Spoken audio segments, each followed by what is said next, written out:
런던의 테이트 미술관에 가면 유대인 조각가 제이콥 앱스타인의 작품이 하나 있는데, 그 작품이 뭐냐 하면 천사와 씨름하는 야곱이라는 조각품이 있습니다.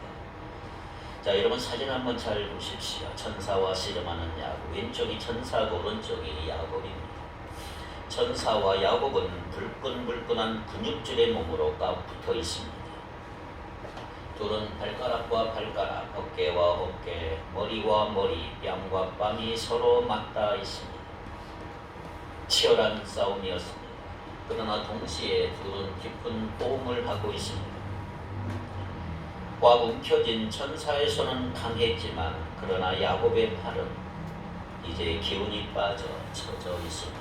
쭉 처져 있는 것입니다. 야곱은 하나님께 완전히 항복한 것입니다. 자신의 힘으로는 아무것도 할 수 없다고 하는 것을 표현하는 인정한 작품이라고 할 수가 있습니다. 그렇습니다. 살아계신 하나님을 만난 인생은 자신이 어떤 존재인지를 깨달을 수가 있습니다. 예수님을 만나면 내가 과거에 이해되지 않았던 과거가 해석이 되고 인생에 의미가 생기는 것입니다. 진정 예수님을 만난 인생은 자신이 지금 어디에 서 있는지를 깨달을 수가 있습니다. 그리고 아무 쪽으로 가는 게 아니고 내가 달려가야 될 인생의 목적지를 바로 바라보게 되고 그리를 향해서 달려가는 것을 볼 수 있습니다. 오늘 살아계신 하나님은 오늘 저와 여러분에게 이렇게 말합니다. 내 이름이 무엇이냐? 영적인 질문을 던지고 있습니다. 이 질문은 하나님이 야곱에게 물으신 것입니다. 하나님이 야곱에게 이름이 뭐냐고 물으시는 이유는 이름을 정말 몰라서 묻는 게 아니고 그 사람의 이름 속에 담겨있는 그 사람의 존재와 인생의 의미를 물으시는 것입니다. 하나님은 아시지만 스스로 자신이 한번 생각해 보라고 질문을 하시는 것입니다. 특별히 야곱의 이름에는 야곱의 인생이 담겨져 있음을 알 수 있어요. 하나님은 그의 이름을 부르심으로 너의 인생이 과연 뭐냐? 너는 어떻게 인생을 살아왔느냐? 이름값을 하고 있느냐? 너의 존재는 무슨 의미가 있느냐? 질문을 답하면서 야곱 스스로 자신을 돌아보기를 원하셨던 것입니다.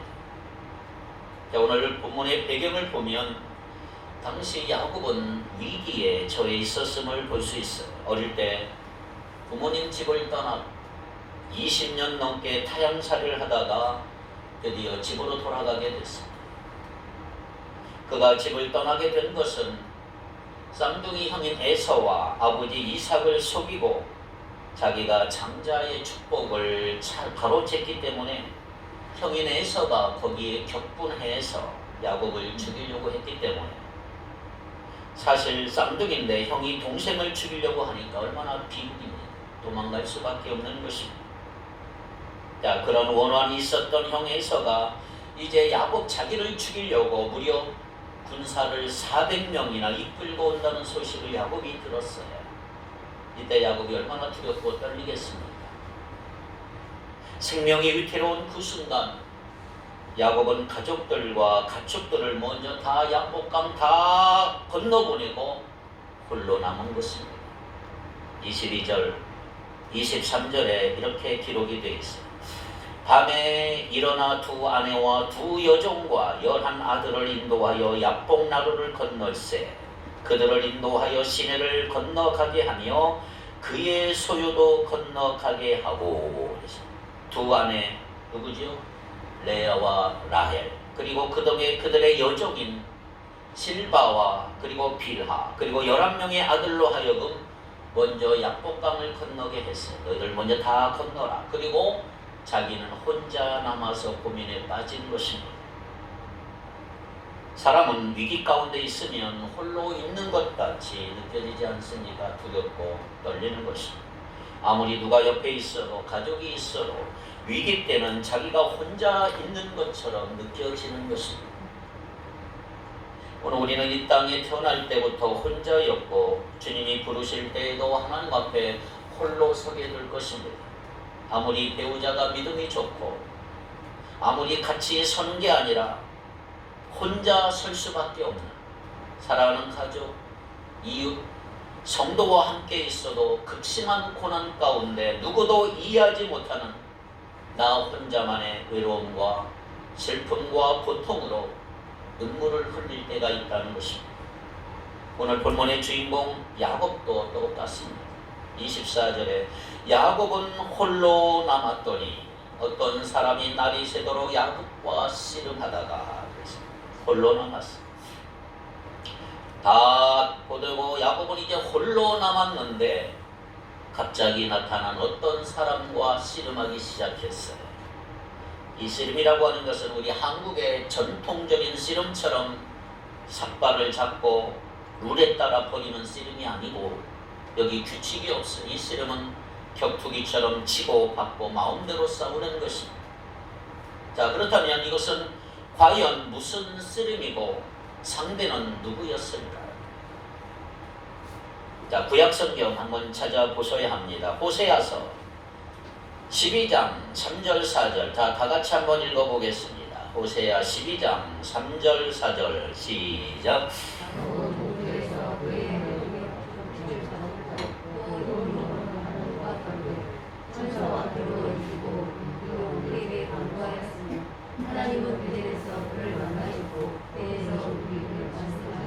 아멘.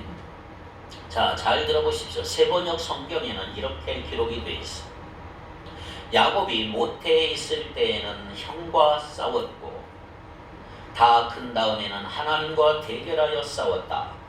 야곱은 천사와 싸워서 이기자 울면서 은총을 구하였다. 간구하였다. 하나님은 베델에서 그를 만나시고 거기에서 우리에게 말씀하셨다. 이게 세번역입니다. 자, 야곱과 씨름한 사람이 천사의 몸으로 오신 하나님인지 하나님이 보낸 천사인지 확실하진 않지만 어쨌든 하나님으로부터 온 존재인 것만은 분명한 것이죠. 결국 야곱은 야복강에서 하나님과 혹은 천사와 겨루어 이겨져요? 이긴단 말이에요. 그리고 울면서 간구했더라. 울면서 간구했더라. 자, 오늘 본문 보세요. 25, 26 자기가 야곱을 이기지 못함을 보고 그가 야곱의 허벅지 관절을 치매 야곱의 허벅지 관절이 그 사람과 씨름할 때 어긋났더라.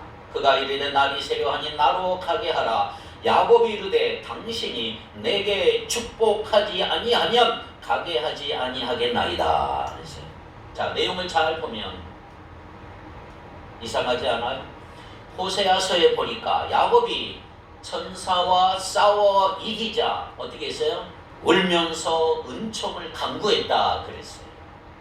야곱이 맞아서 다리가 너무 아파서 울면서 구했다 해석하는 사람도 있는데 그게 아니고 분명히 야곱이 싸워서 이겼는데 왜 이긴 사람이 진 사람에게 울면서 은총을 구할까요? 왜 이긴 사람이 진 사람에게 당신이 내게 축복하지 않으면 가게 하지 않겠노라고 말했을까요? 자, 오늘 보통 이긴 사람이 진 사람을 축복해주면 이해가 돼요. 왜 이긴 사람이 진 사람에게 축복해 달라고 했을까요? 여러분 이상하지 않아요? 자, 그러니까 야곱은 갑자기 누군가가 공격을 했어요. 엉켜서 뒹굴며 싸우게 됐는데 야곱이 한참 싸우다 보니까 보통 사람이 아니라는 걸 알았어. 인간이 아니라는 걸 알았어. 어떻게 알았어요? 맞아보니까 아닌 거예요. 한 대 맞아보니까. 25절에서 야곱과 씨름하던 그 사람이 야곱을 이기지 못해서 야곱의 허벅지 관절, 엉덩이 뼈죠. 골반을 팍 치니까 그곳이 탈골되었더라. 얼마나 아팠겠어요? 사실 여기서 쳤다 그랬지만 관절을 치매 아주 강하게 치는 것은 의미하지는 않아요. 상식적으로 우리 골반 엉덩이 뼈를 빠질 정도면 아주 강하게 쳐야 되잖아요. 강하게 넘어져야 되잖아요. 그런데 쳤다라고 하는 히브리 단어를 보면 세게 때린 게 아니고 그냥 살짝 툭 친 거예요. 툭 친 거예요. 그러니까 살짝 치고 만졌는데 야곱의 골반뼈가 탈골이 돼버렸어. 자, 그때 야곱이 느끼는 상황이 뭘까요? 내 몸에 탁 느끼는 상황. 여러분 같으면 어릴 적부터 밖에서는 밖에서 활동하는 사람이 힘이 셌어요. 야곱은 집에 있는 사람이라고 했지만 나중에 우물가에서 돌을 옮기는 것을 보면 야곱도 힘이 센 사람이에요. 그러나 야곱은 자기가 힘이 세서 이 사람을 이긴 게 아니라는 것을 아는 거예요. 슬쩍 만져도 내 뼈가 빠지는 무시무시한 힘을 가진 사람이면 자기가 이기지 못한 게 아니라 자기를 이기지 못한 게 아니고 일부러 져준 것이 아닌가. 야곱은 이렇게 생각하는 거죠. 이 사람은 인간이 아니다. 생각해 보세요. 누가 와서 내 어깨를 살짝 탁 만졌는데 어깨가 쑥 빠져버렸어. 그 사람이 얼마나 두려웠겠어요. 그 사람만 보면 막 피할 거 아닙니까? 두려우면 빨리 가라고 해야 되는데 붙들면서 축복해달라고 하는 것은 뭐가 이상한 일이 아니잖아요. 그러니까 야곱은 이 사람이 그냥 사람이 아니고 하나님이신가? 천사가 아닌가? 그 신적인 존재를 깨닫고 어떻게 했어요? 붙들고 늘어진 거예요. 하나님, 나를 축복해 주십시오. 이게 바로 이스라엘로 만든 믿음입니다. 야곱이 이스라엘로 바뀐 믿음입니다. 보통 사람 같으면 나 빨리 떠나주십시오 이래야 되는데 오히려 붙들면서 나를 축복해 주지 않으면 못 갑니다. 야곱이 그렇게 했단 말이에요. 예수님이 거라사 지방에 갔을 때 군대 귀신 들린 사람에게서 예수님은 귀신들을 다 쫓아내버렸어요. 그때 귀신들이 나가서 돼지떼에게 들어가서 수천 마리 돼지떼가 다 몰살해버렸죠. 그때 거라사 지방 사람들의 반응이 뭔지 아세요? 우리를 축복해 주지 않으면 못 갑니다 라고 하니까 빨리 떠나가십시오. 빨리 가십시오. 왜? 더 같이 있다간 또 무슨 손해를 볼지 모르기 때문에 예수님께 빨리 떠나달라고 외치고 고백하고 가요. 그런데 오늘 26절에 보니까 야곱은 떠나는 게 아니라 오히려 붙들면서 나를 축복해 주지 않으면 못 갑니다. 이것이 그를 이스라엘로 만든 믿음이다. 그래서 그가 축복을 구했다는 말은 간절한 기도를 했다 이 말이에요. 나를 축복해 주지 않으면 못 갑니다. 하나님, 나를 축복해 주십시오.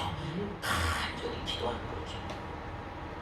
야곱은 정말 하나님을 확 붙잡 대충 붙든 게 아니고 지금 이분을 보내면 절대 안 돼 이런 생각이 드니까 이분이 누군지 확실하게 알지는 못하지만 분명히 하나님이 보낸 분인데 그래서 아주 절박한 심정으로 울면서 그를 확 붙잡고 매달렸다.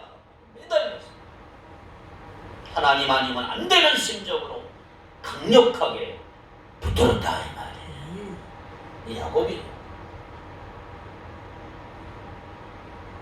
여러분, 오늘 우리에게도 바로 이런 소망이 있지 않겠습니까? 우리가 살면서 어려움을 당하는 거 때로는 정말 절체절명의 위기가 오기도 하지요. 그러나 어려움을 당하고 엄청난 위기가 찾아오는 것이 문제가 아니고 그런 위기가 닥쳤음에도 불구하고 아무런 감각 없이 멀쩡하게 태연자약하는 것이 진짜 문제란 말이에요. 여러분, 위기가 왔으면 간절히 하나님을 붙들고 늘어져야 됩니다. 그리고 매달려야 된다. 나 홀로 몸부림치는 게 아니고 매달리는 거예요. 매달리는 거. 몸부림치는 거하고 매달리는 거하고 달라. 몸부림치는 건 나 혼자 하는 거야. 그러다 넘어져. 하나님께 매달려야 돼. 지금 하나님이 이걸 안 해주시면 안 된다고 하는 이 절박함 이게 매달리는 거야. 그런데 슬슬하거나 긴장감도 없이 그 사람들처럼 빨리 떠나주십시오라고 하면 안 되는데 그게 문제라는 거죠. 우리의 삶 속에서.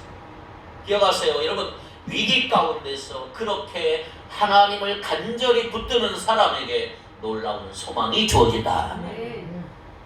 그래서 우리는 어떤 어려움이나 위기의 상황을 만나든지 항상 하나님께 간절히 매달리는 것이 필요한 거예요.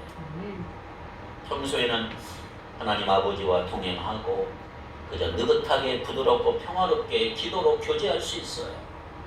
그러나 뭔가 어려움이 닥쳤을 때 여러분, 비상시국에는 하나님을 정말 붙들고 늘어져야 돼요. 혼자 몸부림치지 말고 간절히 매달려야 돼요. 울부짖어야 돼요. 그것이 살 길인 줄 믿습니다. 자, 그렇게 절박함으로 나아갈 때 하나님은 우리에게 이렇게 물어봐요. 내 이름이 뭐냐? 내 이름이 무엇이냐? 27절, 그 사람이 그에게 이르되 내 이름이 무엇이냐? 그가 이르되 야곱이니이다. 보십시오. 지금 축복해달라고 했으면 천사가 알았어, 축복해줄게, 그 다음에 나를 놓아줘 하면 되는데 엉뚱하게 내 이름이 뭐냐 묻습니다. 거기에 대해서 엉뚱하게 또 야곱도 야곱입니다. 즉각 얘기를 하는 거예요. 자, 야곱의 뜻이 뭐예요? 야곱의 이름의 뜻, 뒤꿈치를 붙들고 나오다. 뒤꿈치를 붙들다. 태어날 때 쌍둥이 형인 에서의 뒤꿈치를 붙들고 태어났다. 그런데 야곱의 이름에는 또 다른 뜻이 있어요. 속이는 자, 사기꾼이라는 의미도 포함이 되어 있어요. 그러니까 내 이름이 뭐냐? 이 하나님의 질문에 대해 야곱은 저는 속이는 자입니다. 저는 사기꾼입니다. 이런 의미예요. 그래, 야곱은 정말 속이는 인생, 다른 사람의 뒤꿈치를 붙잡는 인생을 살아왔던 사람이에요. 형의 장자권이 탐나서 팥죽을 끓여서 그것을 두고 형과 거래를 했던 사람이에요. 눈이 잘 안 보이는 아버지 이삭까지 속여가면서 장자의 축복을 받아냈던 사람이 야곱이요. 몸에 짐승의 털을 붙여서 마치 털이 많은 형 에서인 것처럼 변장하고 들어가 축복을 가로챘던 사람이 야곱이요.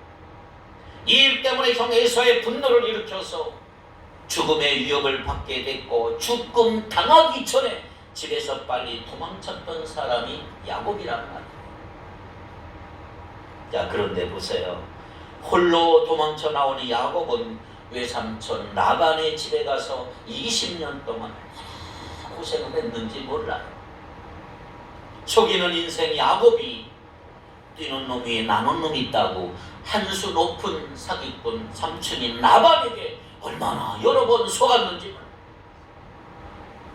라반의 딸이자 사랑하는 라헬을 얻기 위해서 7년 동안 열심히 노동하고 무일푼으로 열심히 일했는데 삼촌 라반에게 속아서 라헬의 언니 레와와 결혼하게 만들어버립니다.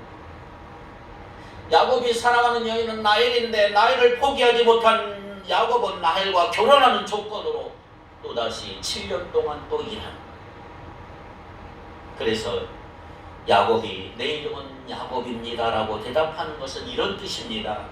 저는 속이는 인생을 살았고 또 속는 인생을 살아왔습니다. 참 허망한 인생을 사는 사람입니다. 이런 뜻이에요. 그래서 하나님이 야곱에게 뭐라고 축복하냐. 28절 29절입니다. 같이 읽겠습니다. 시작. 그가 이르되 내 이름을 다시는 야곱이라 부를 것이 아니요 이스라엘이라 부를 것이니 이는 내가 하나님과 및 사람들과 겨루어 이겼음이니라. 야곱이 청하여 이르되 당신의 이름을 알려주소서. 그 사람이 이르되 어찌하여 내 이름을 묻느냐 하고 거기서 야곱에게 축복한지라. 이스라엘이란 말은 하나님과 싸워서 이긴다, 하나님과 겨루어 이긴다, 하나님이 주도하신다, 하나님이 다스리신다. 그러니까 주어가 누구예요? 주어는 하나님이 하나님. 무슨 말이냐? 야곱은 하나님은 야곱에게 이렇게 지금 말씀하시는 거예요. 너는 지금까지 네 인생의 주인이 너야. 너 자신이었단 말이에요. 야곱이라고 한 이름을 가지고 네가 주인의 삶을 살았기 때문에 너는 속고 속이고 허망했고 복잡했던 인생인 거야. 이제 삶의 주인을 바꿔라. 너 자신에게서 나로 바꿔라. 그 의미로 이름을 먼저 바꿔야 하느니라. 너는 이제 야곱이 아니고 이스라엘이라.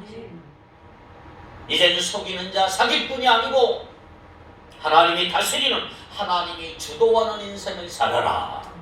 그래서 이스라엘이라.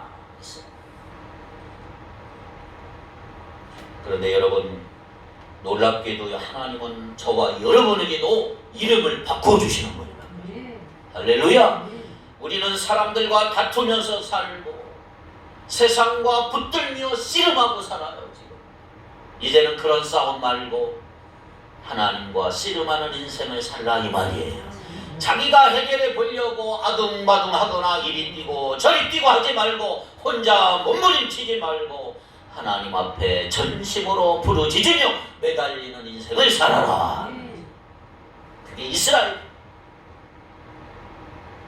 눈물과 통곡과 아픔이 있을 때 그걸 누가 해결해 줄 수 있어요, 여러분? 여러분의 아픔, 여러분의 눈물, 여러분의 통곡 누가 해결해 줄 수 있어요? 하나님께 여러분들이 매달릴 때 하나님이 역사하셔서 해결하신다. 내가 남을 열심히 속이는 인생을 살아봐야 남는 것은 불안함과 염려밖에 없는 거죠. 세상에서 슬쩍슬쩍 거짓말도 하고 속이기도 하면서 자기 이득 다 취하면 똑똑한 사람이고 안 하면 바보라고 세상에서 이야기하는데 여러분 믿는 사람들도 거기에서 혹해가지고 동조하며 살아가잖아요. 그런데 결과가 좋나요? 쓸쓸함과 불안함과 염려밖에 없는 것입니다. 우리가 아무리 열심히 산다고 할지라도 우리에게는 하나님이 없으면 아무것도 아닌 거예요. 하나님 앞에 간절한 마음으로 나가 부르짖어 기도하는 것이야말로 우리가 살 길인 줄 믿습니다. 누구에게나 슬픔이 찾아오고 위기가 와요. 그러나 그럴 때 단순히 눈물만 흘리고 운다고 내가 문제가 해결된다면 얼마나 좋겠습니까? 주저앉아 통곡해서 문제가 풀린다면 얼마나 좋을까? 내가 평생 그렇게 막 울겠어. 문제만 해결이 된다. 근데 여러분 올해부터는 그냥 슬퍼하고 울면서 몸부림치는 것이 아니고 하나님 앞에서 간절한 마음으로 매달리며 부르짖어 기도하는 여러분 모두가 되기를 축복합니다. 몸부림치지 말고 매달려라. 야곱의 축복도 마찬가지 관점에서 한번 보십시오.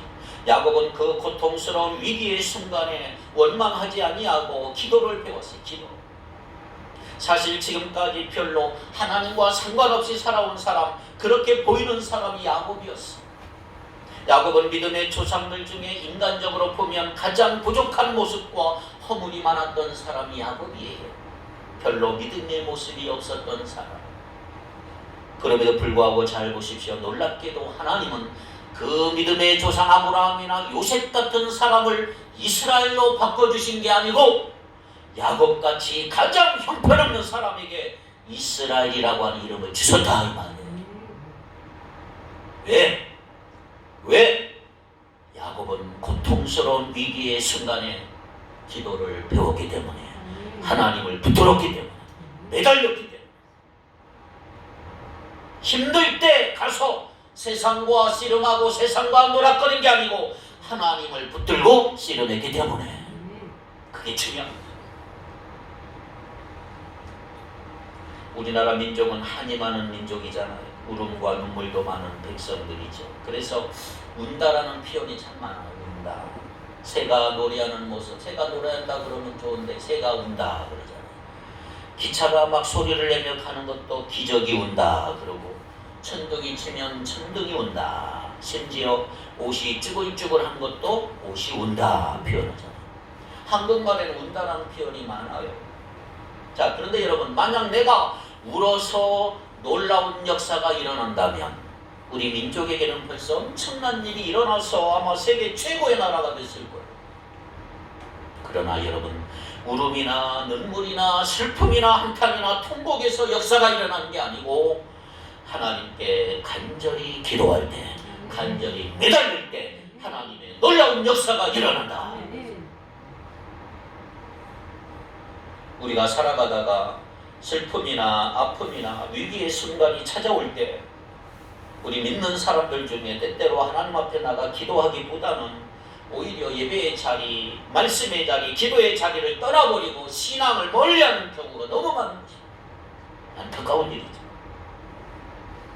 그러나 그렇게 하는 것이 더 큰 아픔과 고통과 문제를 가져오고 지금 당장은 뭔가 잘 풀리는 것처럼 보여도 여러분 결국 그 길은 아픔과 고통과 문제를 가져올 수밖에 없는 거죠. 우리가 흔히 하는 말 중에 고난은 축복이다. 위기는 기회다라고 말을 많이 해요. 어떻게 여러분 고난이 축복일까요? 어떻게 위기가 기회가 될 수 있을까요?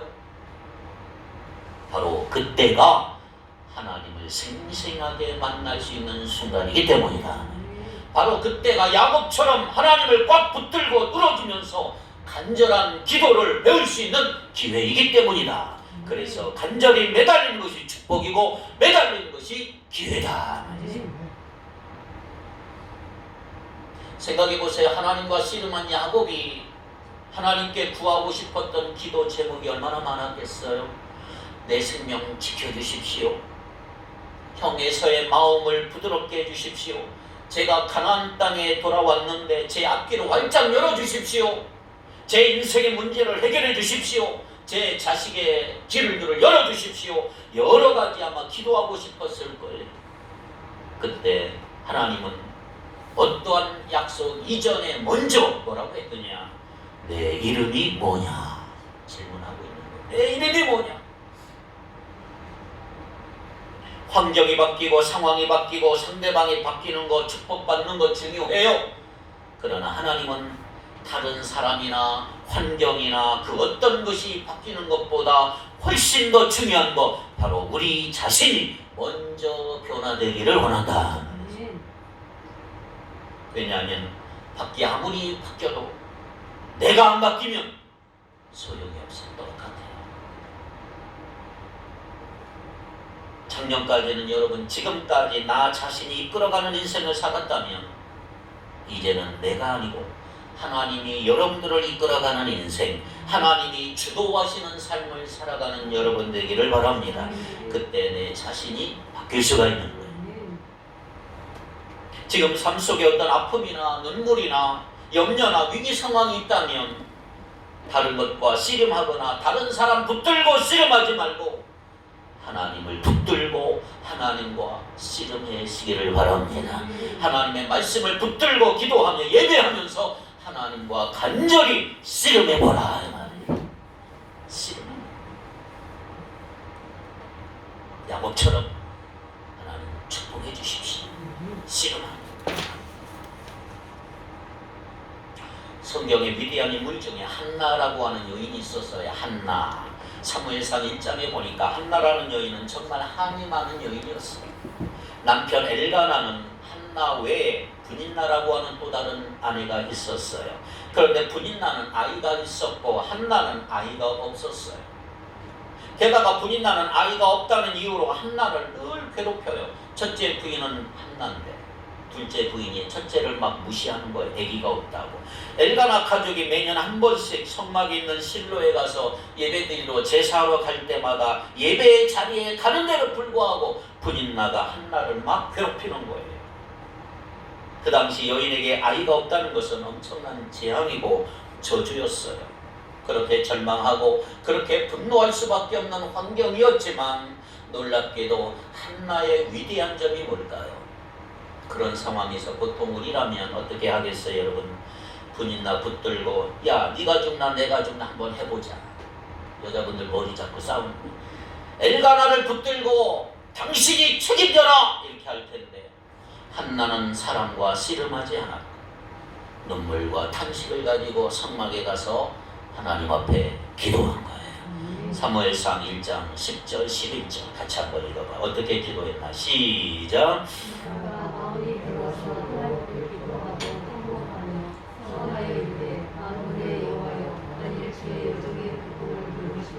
나를 기억하사 주의 여정을 잊지 아니하시고 주의 여정에 대해 안을 주시며 내가 그의 동생의 그를 여호와께 드리고 사건을 그의 머리에 대지 아니하게 하리라. 아멘. 자, 세 번 한번 읽어볼게요. 잘 들어보세요. 한나는 괴로운 마음으로 주님께 나아가 흐느껴 울면서 기도했다. 한나는 서원하며 아뢰었다. 만군의 주님, 주님께서 주님의 종의 비천한 모습을 참으로 불쌍히 여기시고 저를 기어가소서 주님의 종을 잊지 아니하시고 이 종에게 아들을 하나 허락해 주시면 저는 그 아이의 한평생을 주님께 바치고 삭도를 그의 머리에 대지 않도록 하겠습니다. 기도합니다. 한나는 분인나와 씨름하지 않았어. 한나는 남편인 엘가나와 씨름하지 않았어요. 오직 하나님 앞에 나가서 하나님과 씨름하고 하나님께 매달렸다 이 말이에요. 자신의 눈물과 아픔과 고민과 기도 제목을 가지고 하나님 앞에 나와서 통곡하며 간절한 마음으로 기도하기를 시작했다. 그런 한나의 기도에 하나님은 응답하셔서 이스라엘의 위대한 지도자 사무엘을 아들로 허락하셨다 이 말이에요. 그렇습니다. 여러분, 우리가 기도할 때 하나님은 우리 인생을 바꿔주십니다. 대충 하거나 느긋한 기도가 아니고 절박한 심정으로 간절히 나가며 기도할 때 정말 하나님 외에는 이건 해결할 수는 없는 분이 없다고 하는 이 마음으로 내가 매달리며 기도할 때 놀라운 응답으로 역사하신다. 바로 그런 마음을 가리켜서 가난한 심령이다 이렇게 말해요. 가난한 심령. 예수님 말씀하셨잖아요. 심령이 가난한 자는 복이 있느니라. 가난한 심령. 30절 볼까요? 그러므로 야곱이 그곳 이름을 분이엘이라 하였으니 그가 이르되 내가 하나님과 대면하여 보았으나 내 생명이 보존되었다 하매더라. 야곱이 하나님과 씨름한 장소 이름을 분이엘이라 그래서 분이엘은 하나님의 얼굴 이런 뜻이에요.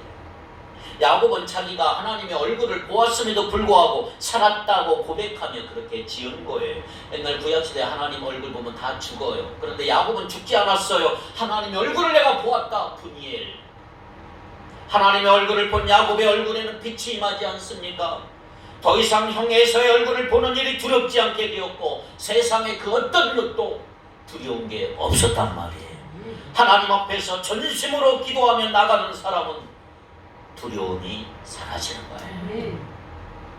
하나님과 씨름하기 전에 너무나 두려웠어요. 형이 나 죽이면 어떡해? 씨름한 후에는 결코 두려움이 떠나갔다 이 말이에요. 오히려 얼굴에서 빛이 나는 야곱의 모습을 보십시오. 31절 32절 시작. 그가 분이엘을 지날 때 해가 돋았고 그의 허벅다리로 말미암아 절었더라. 그 사람이 야곱의 허벅지 관절에 있는 둔부의 힘줄을 쳤으므로 이스라엘 사람들이 지금까지 허벅지 관절에 있는 둔부의 힘줄을 먹지 아니하더라.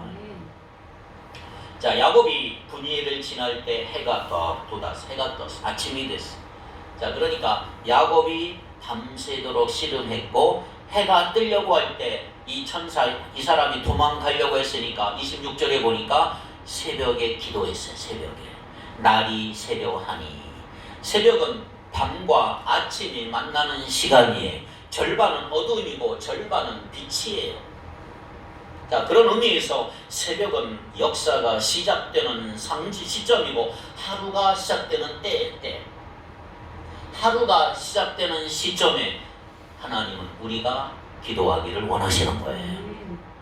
야곱은 야복 강가에서 자기 이름에 담긴 운명을 바꿔달라고 하나님과 씨름을 했고 간절히 매달리며 기도했을 때 결국 응답을 경험한 거예요. 그래서 이 야복강 사건 이후에 하나님은 이스라엘이 된 야곱에게 놀라운 축복을 하십니다. 원래 야곱을 죽이려고 하는 마음으로 오던 형 에서의 마음을 완전히 녹여버리잖아요. 쌍둥이 형제 사이에 20년간 쌓였던 분노와 증오가 다 사라져버리고 33장 4절에 보니까 야곱과 에서는 서로 목을 어긋 맞추어 입 맞추면서 눈물로 상봉하는 경우를 볼 수가 있는 거죠. 400명 에서가 왜 데리고 왔어요? 원래는 야곱을 죽이려고 치려고 그런 건데 중간에 하나님께서 에서의 마음을 바꿔버리잖아요. 하나님은 우리에게 이렇게 질문하시는 거예요. 내 이름이 뭐냐? 내 이름이 뭐냐? 다시 말해, 너는 스스로 사람과 싸우고 세상과 싸우는 인생이었느냐? 너의 결정에 의해서 사람과 또 세상과 싸우는 인생이냐? 아니면 나 하나님이 대신 싸워주는 인생이냐? 물으시는 거예요. 이제 어떻게 살 거냐? 이 말이에요. 하나님은 우리의 사정과 우리의 형편을 다 보고 계시고 우리의 작은 신음에도 응답하시는 거예요. 우리 모두 그의 사랑의 주님 앞에 내 자신의 삶을 내어드리고 야곱같이 이름이 바뀌는 그런 역사가 일어나기를 축복합니다. 오늘 하나님은 우리에게 물으십니다. 너 이름이 무엇이냐? 하나님의 이 질문에 우리는 뭐라고 대답할까요? 하나님만이 우리의 소망이십니다. 우리가 하나님을 갈망하며 하나님 앞에 엎드릴 때 하나님께서 우리의 모든 것 회복시켜 주실 것입니다. 하나님만 바라보십시오. 하나님만 경외하십시오. 올 한 해 하나님만 찾으십시오.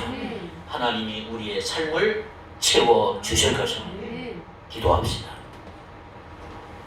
거룩하신 하나님, 올해는 내 고집 내 주장만으로 살아왔던 내 속의 야곱이 깨어버리고 사라지기를 원합니다.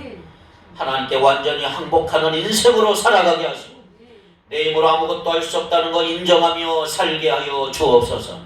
이제부터 하나님 붙들고 늘어지기를 원합니다. 간절히 매달리기를 원합니다. 주님이여 다스려 주시고 주님이 주도하는 인생으로 살게 하여 주옵소서.